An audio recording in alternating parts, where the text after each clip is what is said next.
ಏನು ಈ ಒಂದು ಕಾರ್ಯಕ್ರಮನ ಹಮ್ಮಿಕೊಂಡಿದ್ದೀವಿ.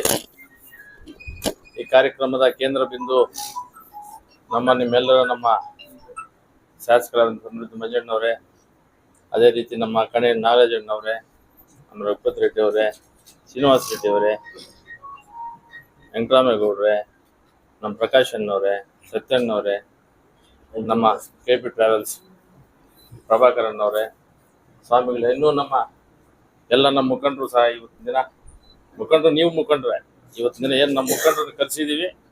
ಬಹುಶಃ ಇದು ಮೋಸ್ಟ್ಲಿ ಇದು 7ನೇ ವರ್ಷ ಅನ್ಸುತ್ತೆ ನಮ್ಮ ಶಾಸಕರು ಕಳಿಸ್ತಾ ಇರೋದು. ಶಾಸಕರಾದ್ಮೇಲೆ ಇದು 2ನೇ ವರ್ಷ, ಹಿಂದೆ ಒಂದು 5 ವರ್ಷ.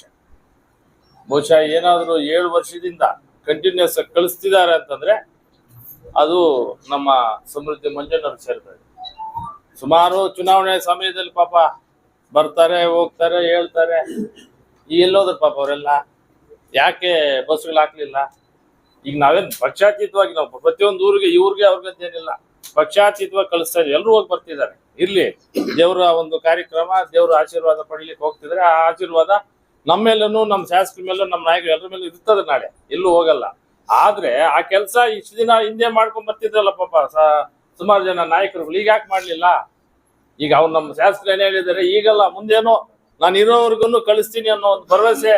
ಮೊನ್ನೆ ಯಾವುದೋ ಒಂದು ನಮ್ಮ ಮೀಡಿಯಾ ಇದರಲ್ಲಿ ನೋಡಿದೆ, ನಮ್ಮ ಇವರು ಶಕ್ತಿ ಅಕ್ಕಂದ್ರೆಲ್ಲ ಸೇರಿದ್ದ ಒಂದು ದೊಡ್ಡ ಸಭೆ ಸೇರಿದ್ರು.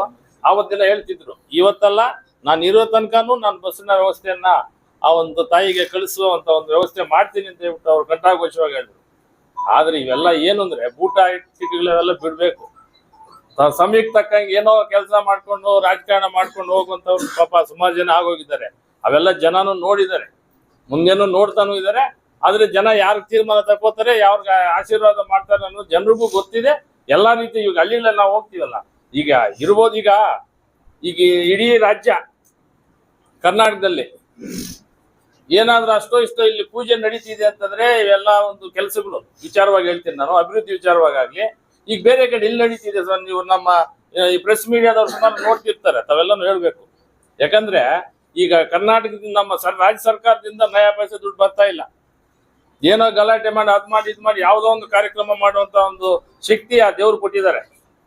ನಾವೆಲ್ಲ ಕೊಟ್ಟಿರ್ತಕ್ಕಂತ ಒಂದು ಶಕ್ತಿ ಅವ್ರಿಗೂ ಇದೆ. ಆ ಒಂದು ವಿಶ್ವಾಸ ಇಟ್ಕೊಂಡು ಮುಂದಿನ ದಿನಗಳಲ್ಲಿ ಹೋಗುವಂತ ಒಂದು ರೀತಿಯಲ್ಲಿ ವ್ಯವಸ್ಥಿತವಾಗಿ ಹೋಗ್ತಾ ಇದಾರೆ.